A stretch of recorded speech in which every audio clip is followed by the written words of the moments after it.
As I record this, Tesla's AI Day is only one day away, August 19th of 2021. But as usual, Elon Musk just couldn't hold back everything. So in a recent tweet, he actually revealed quite a few little secrets about what Tesla is up to in terms of their full self-driving AI and where it might be going. Let's take a look.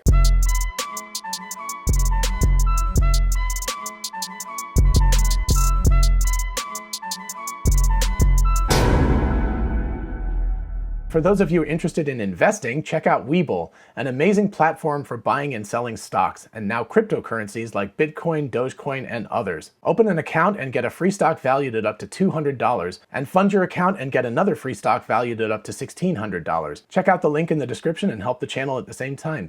Hey y'all, it's Dr. Know-It-All. So I'm going to start off by just admitting that you would not believe how many times I have checked my different email accounts to see if just perchance there was an invitation from Elon Musk or from Tesla to their AI Day. Unfortunately, no, and I really do appreciate a lot of people on Twitter and other places have requested that I be able to attend AI Day, but apparently it didn't work out, so I'm bummed. I feel like the kid that wasn't invited to prom or something like that, so that's where I am right now. So anyway, I'm going to, of course, watch it tomorrow night, and what I'll do is I will compile as much of it as I can, and who knows, if it's really, really dense, I may have to break it into multiple episodes. But you can expect at least one video on Friday where I actually start to break down what they talk about during AI Day. I have a feeling it's going to be very dense and difficult to understand, just given the fact that what Elon Musk recently tweeted was very, very dense, and even I had to kind of think about it for a while to understand exactly what was going on. But anyway, let's go ahead and look at this. This is kind of a preview of Tesla AI Day, and I think it's going to help everybody, including me, to understand where they're going. And when Andrej Karpathy and when Elon Musk talk tomorrow night, we'll have a better understanding of where they're coming from, and so this should actually help out. Anyway, definitely subscribe to the channel and hit the bell notification icon if you want to see these other episodes. So let's start with Elon Musk's tweet, which actually has quite a few things in it, which we're going to have to break down. There are also some reply tweets that are super informative from James Douma and other people, and so I'll also talk about those where that's appropriate. But let's start with Elon's tweet because it's got plenty of stuff to talk about in it. So first, let me just show you the entire tweet, and you can see there are 7 bullet points here, so we will talk through all of those. All right, so the first bullet point is Elon Musk says, clear to go, boost through turns on minor to major roads, plan to expand to all roads in version 9.3. So what does that mean? For anybody who has Teslas with full self-driving, you probably understand what this means. Teslas are very, very creepy when they, I don't mean that in like a creepy guy kind of way. I mean, what they do is they'll make a turn and then they accelerate very, very gently and slowly out of that turn. But that's not really good driving behavior in a lot of circumstances. What you want, of course, is some, not aggression, but you want confidence as you come out of a turn, right? So you're going out and there's some traffic around and everything, and what you don't want to do is like creep out like an old lady or something. And sorry, don't mean anything against old ladies, but people who are less than confident. How about that? Anyway, you don't want to creep out into an intersection and have people coming up behind you very quickly and have to brake as you slowly accelerate. So basically what they're saying is once the car has committed to making a right or a left-hand turn, it accelerates very rapidly. So that is going to improve, I think it'll improve intervention rates a lot, because that's going to cause drivers not to feel like they have to press the gas pedal or accelerator pedal to get out of there, to not be a rude person.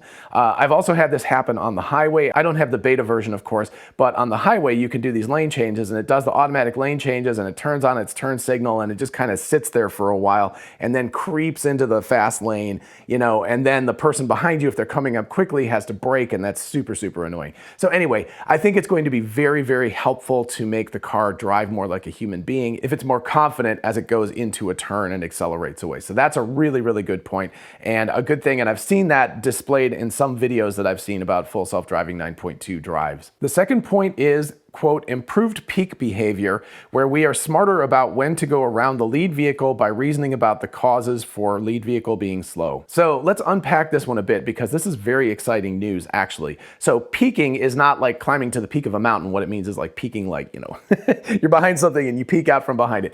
So basically what it means is, let's say you're in, actually a really good situation would be you're on a 2-lane highway or something, and somebody turns their turn signal on to go to the right, but but they have to slow down an awful lot to go into a driveway or something like that. What you can do is you can kind of peek out and you can see if there's anybody coming the other direction, and if not, you can go around them. This, of course, can also happen in city traffic. Let's say somebody wants to drop somebody off, right? So it's a 2-lane road and there's only 1 lane in each direction. And so the person in front of you pulls over a little bit, maybe turns on their hazard lights, and a person gets out. I, happen to teach at the University of Georgia, and things are ramping back up. So I'm seeing that all the time right now. So, a friend will drop off a friend right in front of a building, right in the middle of heavy traffic. And under the right circumstances, of course, you can kind of peek around, and if there's clear to go, you can go around that person while they're dropping the other person off. So these are just situations where where you as a human being could negotiate that, and you could think about it. The exciting part about this is the word reasoning, right? So a neural network reasoning is not exactly like a human being reasoning, but it's got to have some sort of set of rules and understanding. For example, one thing might be if it sees hazard lights on and the car slightly to the right, it can make a fairly well-reasoned, codified decision that that person is out of commission. They're not going to be driving, and there's no sense waiting behind them. If the car is something like a mail truck or something like that, right? The US Postal Service or whatever in your country, or FedEx or UPS or anything like that. If they see that truck and they are parked at the side of the road, they're stopped, then it would be reasonable to go around that. If you see somebody with a turn signal on and they're slowing down and there's room on the other side. So anyway, so these are kind of just a recipe list. I don't know if they're hard coding this or if they are allowing it to learn this through their neural networks. It seems like Karpathy et al. Have gone all in about neural networks. So what they can do, of course, is give it a bunch of data, and it can train on that. It can see mail trucks over and over and over again, and if it was driving in shadow mode where the car predicted that it would stop and have to wait, but the human being driving said, nah, I'm good, and went around, it can learn that behavior without it being explicitly codified. So my guess, considering that Karpathy and all are very into neural networks and turning it all loose on neural networks, is they're actually training this, and the cars are learning this behavior from their massive amount of data that they have available. And of course, if you want to see some videos on that, I've got a whole bunch of them linked up here if you want to take a look. Next bullet point. Version 1 of the multimodal predictions for where other vehicles are expected to drive. This is only partially consumed for now. So what are we talking about with this bullet point? Well, there's a lot of different things that can go on, especially in city traffic. People can make decisions about where to go. They can decide that they want to park in a parking space, a parallel parking space, right? So they pull up and then they have to pull backwards.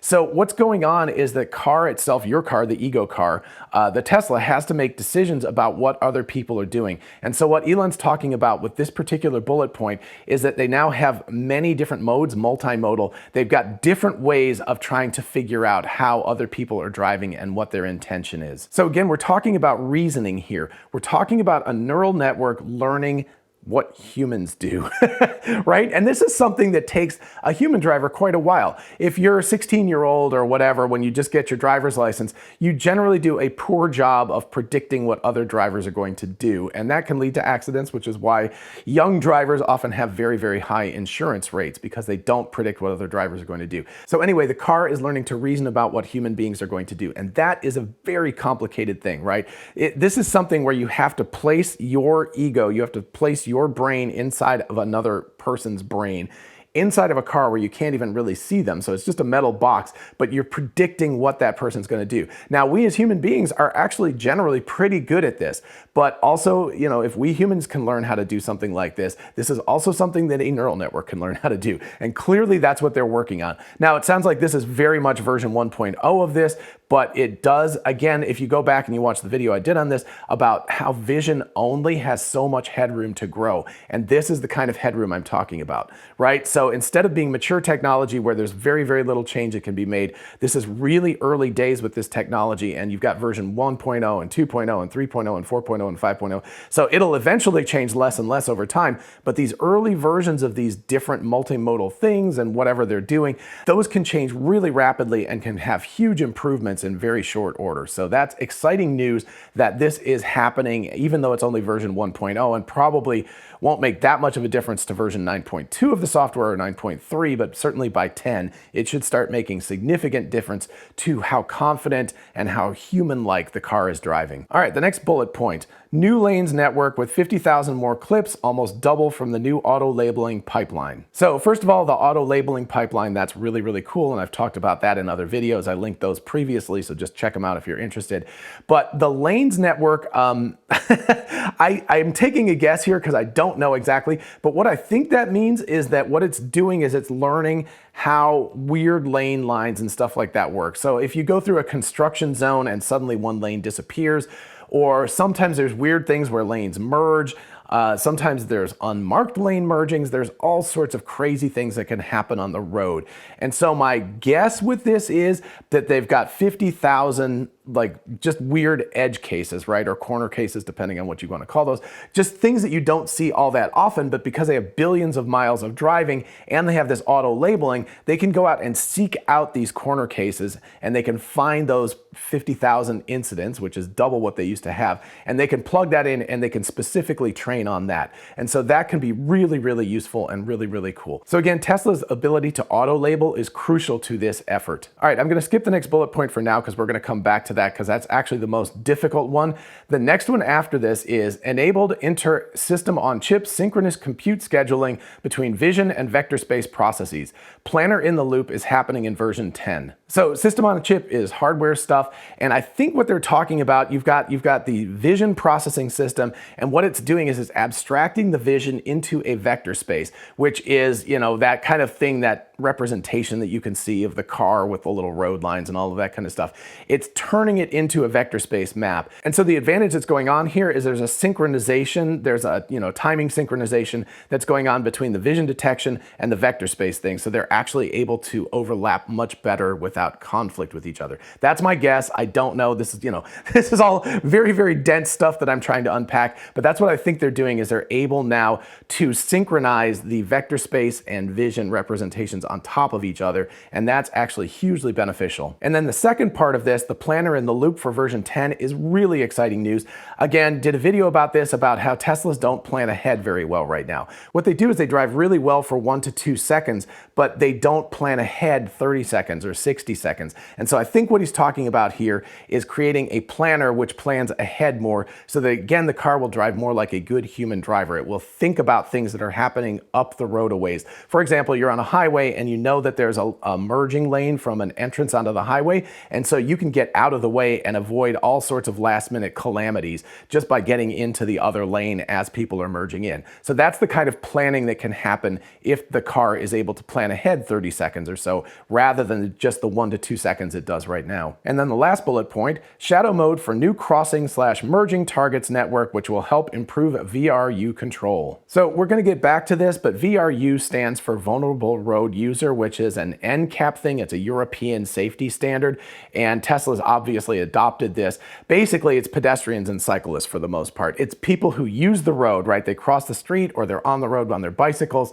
but they're vulnerable because they're not driving a car. So if there's ever an accident, the vulnerable user of the road loses, right? And believe me, as a cyclist, I know this every time I get out on the road. I have, you know, between me and the bicycle, we mass much less than 100 kilos, and we're going to lose any time to a couple of ton car. But anyway, the shadow mode thing is actually super, super useful. So what it's doing is it's actively making predictions in shadow mode while a human driver is driving. And as it makes mistakes, it's probably flagging those and sending those back to the mothership at Tesla for training. And so what that might mean is that a human being sees a person in a bike lane and they see that there's a right-hand turn that goes over that bike lane, right? And so the car might say like, well, I'm going to go into the right-hand turn lane because I've got to make a right-hand turn. But the human being, of course, sees a cyclist and says, oh, no, no, no, bad idea, right? So we got to wait for the cyclist to get past that point, and then we pull in behind them to make the right-hand turn. So just as a for instance or something, right?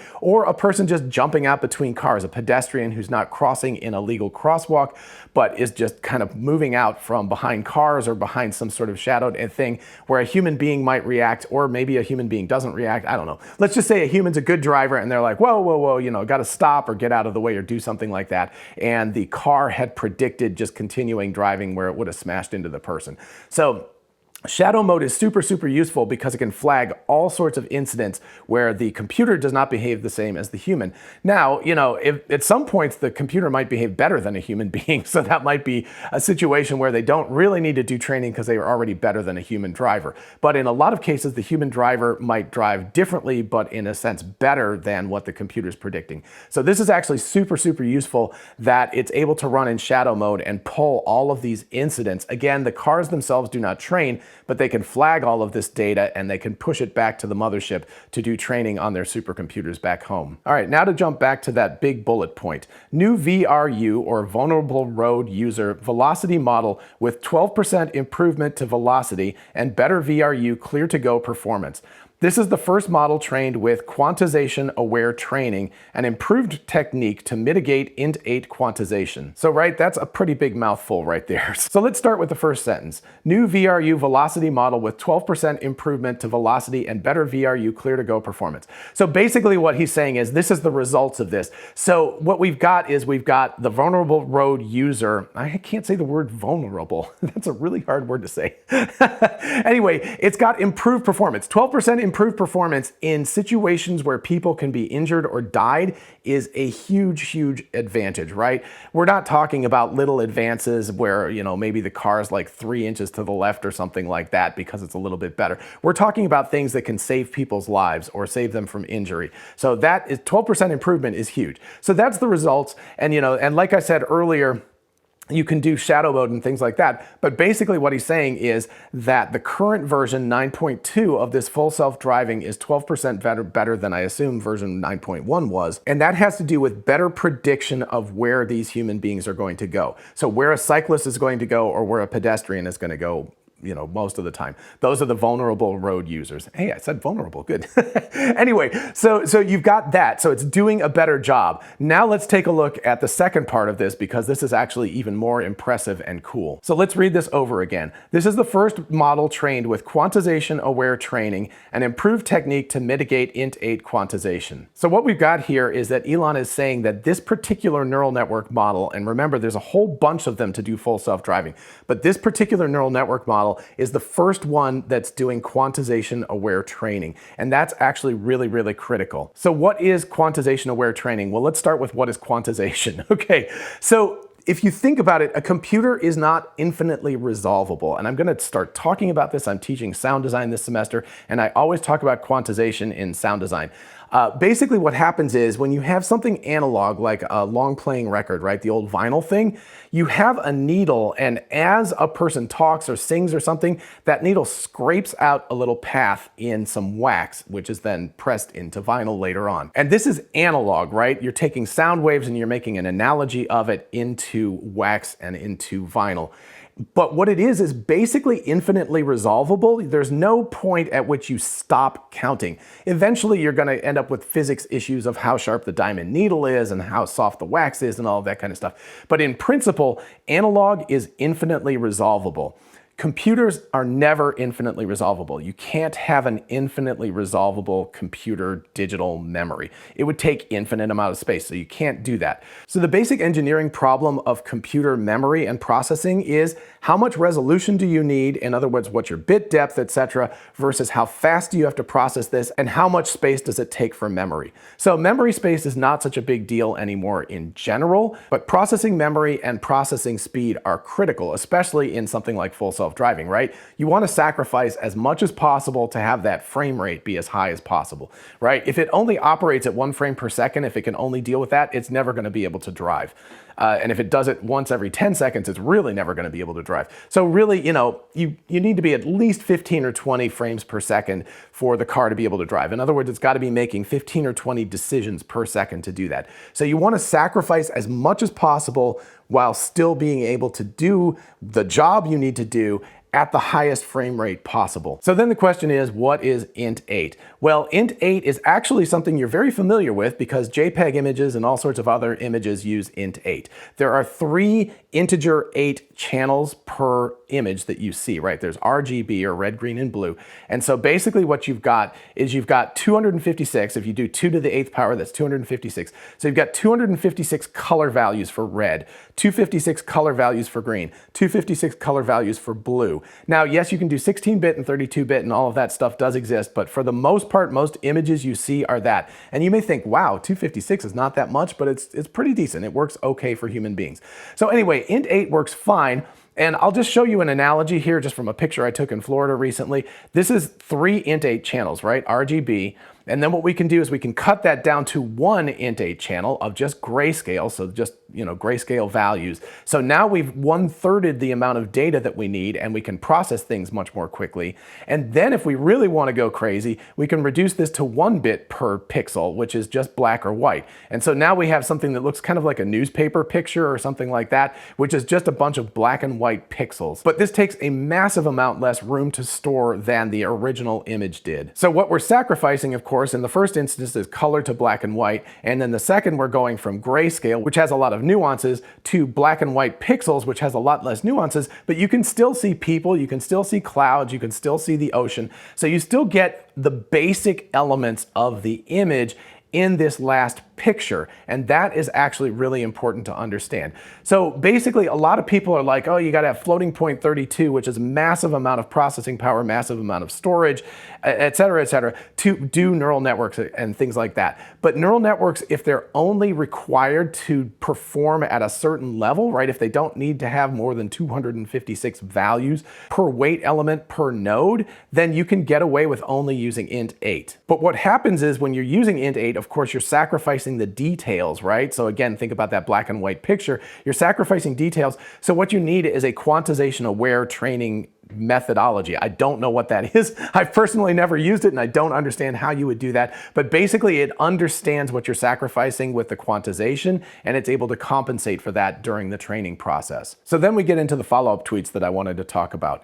Ebson Johnson asked, is this TensorFlow article correct when stating that quantization can result in the model size shrinking by 4x, and we typically see between 1.5 and 4x improvements in CPU latency? How much benefit would Tesla get from using this? To which Tristan replied, Tesla already uses quantization for that exact reason. Their NPU doesn't support 32-bit floats. It does support FP16 possibly, but nets are mostly int8 for performance reasons. The new change is adding quantization-aware training, which reduces errors from quantization. And then James Douma, or Jimma, responded to both of them saying, NPU uses int8 for weights and activations and accumulates into int32.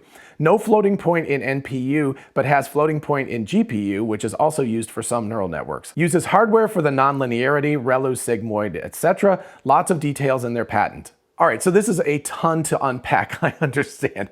But basically what we're talking about here is that the TensorFlow article, I glanced at it briefly, basically says by reducing the amount of resolution, you can get between 1.5 and 4x speed improvement, which is critical, right? And interestingly enough, the old version of full self-driving runs at around 17 frames per second, while the new version runs around 60 frames per second, and that seems like it's about a 4x improvement. So again, they may have actually integrated some of this stuff into the new networks, and that may be where they're getting big speed advantages. But again, you have problems with errors creeping in with quantization because you don't have as much detail. And you need these weight numbers to be fairly highly resolved. So 256 values is not that much, but apparently it's enough per weight. And this is where James Douma comes in and says that they're using int8 for weights and activations, and that would be individual nodes in the network, but it accumulates all of these weights into int32, which is over 4 billion possible values. So you're going from 256 possible weight values to 4 billion plus values. So that is a big, big increase. So that gets us back to a very, very highly resolved amount of data that you can include in there, but it's not floating point. But it also sounds like from what James talks about here from the patent is that they also have floating point available on the GPUs. So the neural processing units, or NPUs, are only integer based, but the GPUs are floating point based as well, as GPUs generally are. And so if you need a neural network that needs that floating point resolution, you can shunt it over to the GPU, based systems, and you can run that neural network node particularly on the GPU as opposed to on the NPU. And then the last part is the part about hardware, about ReLU and Sigmoid, etc. So ReLU is rectified linear unit, and Sigmoid is a Sigmoid. It looks like an S or a sigma. And these are two of the most popular activation functions, what are called activation functions happens in neural networks. Basically, a neural network node, right, an individual synapse, if you want to think about the brain, collects data, it collects information in the form of numbers from the nodes that feed into it, and then it basically adds up all of those things, and if it's over a certain value, then it fires off something, and if it's under a value, it returns 0, generally speaking, unless it's a leaky ReLU, in which case it might return a small negative number. But basically what it is a way of doing a nonlinear firing function, which is the basis of neural networks effectively, right? If you just took all of the weights together and then passed them forward, right? So you have 3 plus 7 plus 5 is 15. You add that up and you spit it onto the next one. You're not going to get a neural network that works. You've got to have something that's nonlinear. A rectified linear unit is the simplest one, and it works really, really well for neural networks and for vision systems and things like that. Basically, it just says 0 if the number coming into it is less than 0, and whatever the number is coming out if it's greater than 0. Super, super fast to process, very, very important. Sigmoids are an exponential function, and they take a lot more effort or a lot more compute power to compute. So wherever possible, using ReLU is actually highly advantageous in terms of the speed of your processing. But Sigmoid can be extremely useful sometimes also. So anyway, this is kind of getting into the nuts and bolts of a neural network working, but the critical part here is this is being put into hardware. Right? So they're burning specific elements into the system on the chip to do these jobs. I guess my hardware 3 already has this capability in it. But that is huge, because if you're putting that into hardware, it's going to be much, much faster. It's the same kind of thing as a GPU versus a CPU, right? You know, if you remember the old days back when there were no GPUs and your CPU actually had to do the work to render out graphics for a video game or something, the frame rates were very low, the resolution was low, but when they kind of shunted all of that work onto GPUs, which was basically hardware accelerated to do those exact jobs, you could then suddenly run at 60 frames per second with shadows and ray tracing and all sorts of crazy stuff. So that's basically what's going on here. You're taking something that ran very slowly on a CPU and you're shifting it over to hardware accelerated. So it runs really, really fast. And believe me, this runs billions of times per calculation. So the faster each one of those calculations happens, the faster you can do all of this stuff. So that is really, really critical information to have. All right, so I hope this whets your appetite for AI Day and maybe blows your mind just a little bit. There is a lot of stuff that Tesla is doing. This is super exciting for me. I mean, I look at this and I read it and I go, wow, this is the kind of stuff I wish I could be doing. It's very, very cutting edge. They're really, really working to strip everything down to the basics that they can get to so it can run as fast as possible and as lean as possible. It sort of fits Tesla's ethos to run as fast and lean as possible. So all of this is really excellent news, and it should be a really nice hors d'oeuvre for AI Day. Anyway, I hope you enjoyed this episode. If you did, please do like it so other people can find it. And also definitely consider subscribing and hitting the bell notification icon if you haven't yet, so you can catch my other episodes on this exact topic in the next few days. As always, a huge shout out to my patrons on Patreon. Thank you all so much. I really do appreciate the support. It's been very busy the last couple of weeks with the school year starting up, I know, so I've been a little bit, out of discussions on Discord and stuff, but I will get back into it, and I hope you all are as excited as I am about the whole AI Day thing coming up. Anyway, if you're interested in joining, definitely check out the link in the description. And for those of you interested in investing, check out WeBull, an amazing platform for buying and selling stocks, and now cryptocurrencies like Bitcoin, Dogecoin, and others. Open an account and get a free stock valued at up to $200, and fund your account and get another free stock valued at up to $1,600. Check out the link in the description and help the channel at the same time. Thank you. And don't forget about our merch store, which now has "Physics is the Law, Everything Else is a Recommendation," which is a quote by Elon Musk, as well as other t-shirts, mugs, tumblers, etc., etc. Check it out in the description. And finally, don't forget we are Tesla and Amazon affiliates. If you check out the links in the description, you can see how going shopping for a car or a solar roof or a power wall or anything on Amazon helps out the channel. And as always, don't forget to ask me questions in the comments or at my email address, which is drknowitallknows@gmail.com. Till next time, bye-bye.